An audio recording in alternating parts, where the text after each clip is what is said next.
So I was on Twitter one day perusing my live feed one cold autumnal day when I was confronted by a devilish apparition, Emma Watson. It was an article where she discusses her love life or lack thereof. Don't worry, Miss Watson, I feel you there. I've about as much action as a private in the Swiss Army. When you and everyone is neutral, it's kind of like you're non-existent really. Emma Watson, surprise surprise, has no boyfriend, not even a girlfriend, or a reserve friend even. Instead, Watson has decided that she is self-partnered, and that is totally normal. And so it was that her Vogue interview fell before me, and my gosh, the hypocrisy in it, if the journos and even Watson herself were even aware of it, was profound. Let us take a look, shall we? The article starts off slightly cringy with it talking about Watson being one of the most bankable stars in Hollywood. That's an overstatement. Does anybody remember what she's done post-Harry Potter that wasn't the disastrous he for she initiative? And then her relatable, as a man who has just turned 26, her anxieties about turning 30 and how it's a new chapter in her life, as it's a new chapter and it hits close to home. Yes, I know I don't sound it,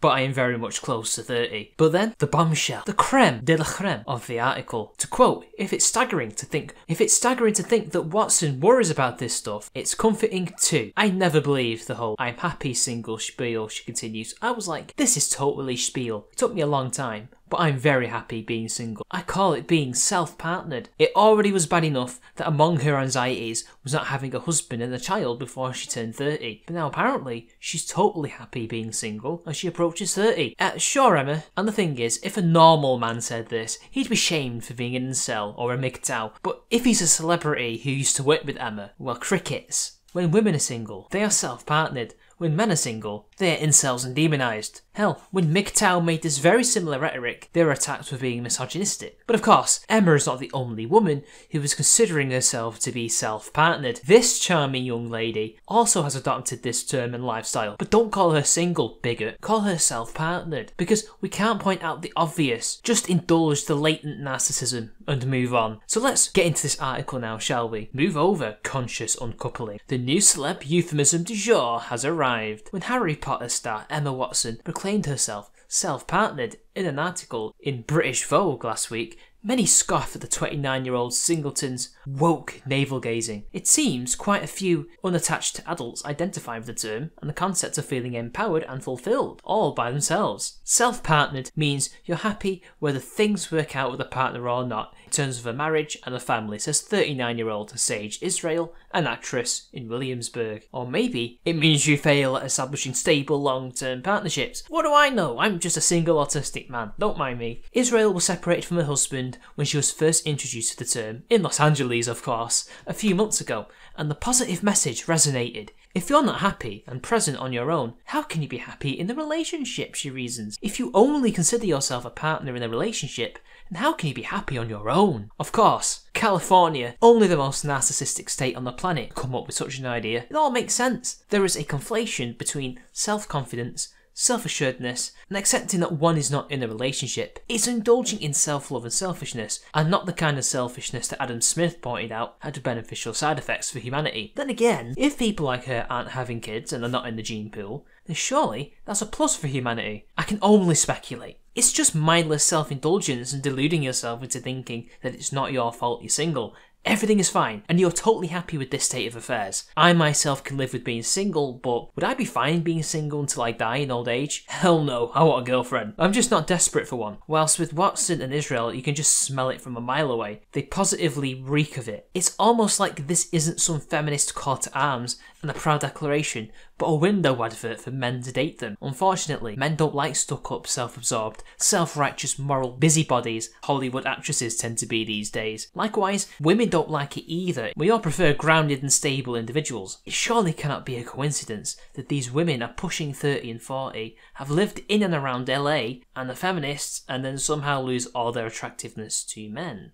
I guess it's just a coincidence. Melanie Evans, a Melbourne, Australia-based healer who claims she coined the term years ago, says she's glad it's catching on. Many people think it's impossible to be happy and single simultaneously, she says, who first blogged about self-partnering in 2015. I think it's great that people can learn what being self-partnered means, and how it is so much healthier to be a whole person in relationship with self, others, and life, rather than trying to get things from the outside to try to feel whole. And plenty of women and men are on board. This is beginning to get all new agey, and I smell a charlatan with this one. Nobody has ever said one cannot be happy and be single. There are nuns and monks who are perfectly happy, never being intimate with anyone but the deity they believe in. But this is the crucial difference. These people choose to be celibate and have the self-control and confidence to do it. These self-partnered women and beta males are not choosing it. They have been forced into it, and then they pretend that they are not. Nobody's saying you cannot live a meaningful and fulfilled life on your own. It doesn't even have to be religious at all. There have been many people who chose to forego sexual activity or just marriage relationships in general to fulfill a life's work. But what do these women and men have aside from acting and celebrity culture? It's hardly science, philosophy or spirituality. Even those whose careers hinge on bringing people together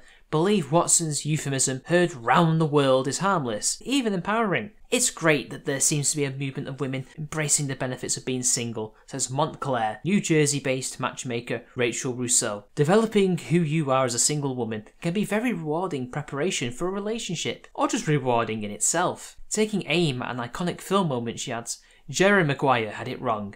No one should complete us. We complete ourselves. At least they admit it is a euphemism. It's a euphemism for female involuntary celibate. But apparently when MGTOWs and even some incels attempt self-improvement, whether that be to become more independent and strong as MGTOWs do, or to become a better person and more attractive person in general, like certain incels, that's just rank misogyny, it's toxic masculinity, and should be stamped out. How dare men seek to improve themselves and not women? It's he for she, don't you know? And it just seems like the natural logical step from the declining birth rate and even sex rate among Western adults. We've gone through the promiscuity phase, at least heterosexuals seem to have, and now it seems hip among the upper middle class urbanites to not even engage in sex at all. At least ordinary men seem to be avoiding it because they fear a Me Too moment. It's the suicide of a subculture, and it's fascinating to watch. Haratini Pandis, 32, a real estate salesman in Brooklyn who is single, takes that concept even further. I think you need to legalise being married to yourself, she says. Half jokingly, there are so many people in empty relationships who are miserable. Focus on yourself, rather than being in a committed relationship with someone you can't stand. Well, why don't they do the mature thing and just leave and find somebody else? You choose to get married,